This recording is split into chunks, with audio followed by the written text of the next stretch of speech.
everybody what you mean by kind, so that we're all on the same page. Arron just explained what he meant, so you kind of go through what. And can you explain in kinds in reference to what Arron's saying in regards to monophyletic clade? When he's talking about Meyer's law of monophyly, can you kind of join them together to explain your version of a kind in relationship to something in a monophyletic clade?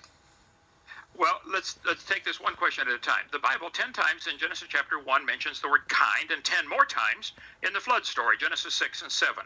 So 20 times in the first 7 chapters, it talks about Noah bringing the animals, in the 6 and 7, chapter 6 and 7, bringing the animals onto the ark after their kind. So it has to do with bringing forth, and for them to get 2 of each kind on board the ark. I can assure you a pine tree and an elephant are not the same kind of animal in the biblical way of thinking, or in anybody else. Are either one of them in the beast kind? A pine tree is not in the beast kind, no. But an elephant is? An elephant is a beast. It's a beast of the earth. Okay, yes, how many different types of beasts are within the elephant or within the beast kind? Well, and how can we distinguish them? Well, the current estimate is there are 7,000 or 8,000 kinds of animals on land. How many of them are beasts? Air. That would be how many of them belong to the beast kind? I don't know. That's a great question. Okay, so we have kinds within kinds? Well, there are different kinds of beasts? There's not just the beast kind. There's also kinds of beasts within the beast kind? Well, that's a great question. But see, I'm not asking for my theory to be taught at taxpayer expense. You are. So the and the one I have is actually actually justified, and yours is not. You're arguing for kinds, which means did you catch when I said that the only way to address this would be to address the phylogeny challenge?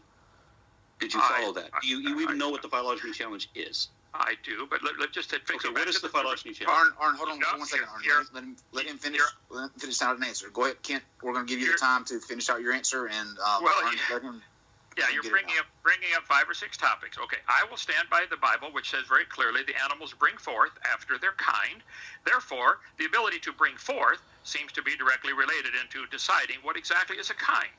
I think we could demonstrate. I'm going to show up some pictures here. We're going to video this for people.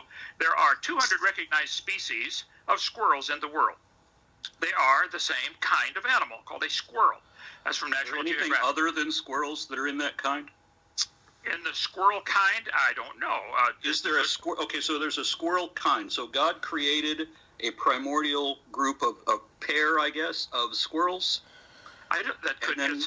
And then he created is there a chipmunk kind as well?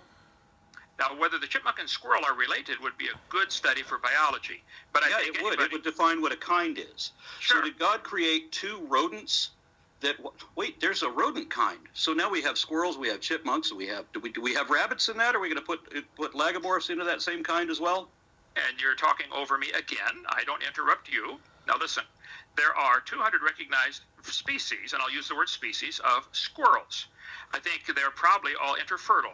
There are 350 breeds of horses. You get into different names here, what they mean. What is a breed name? What is a species? What is a family? A genus? A kind?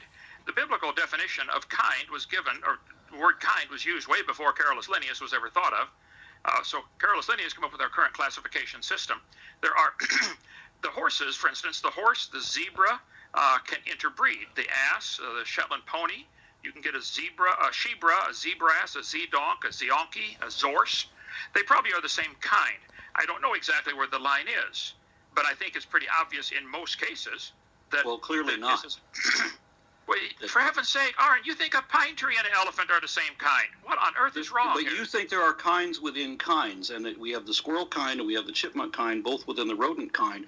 So it sounds like you're defining what clades are, which, of course, would all connect to each other because trees and elephants are both eukaryotes, as we said. So at what point do we get to where God created a primordial pair who then diversified into all these other clades? Well, that, like I said, would be a great field of study.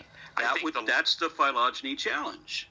Well, so you have to show me, and I made a video about this for anybody that's curious. Please look up the phylogeny challenge.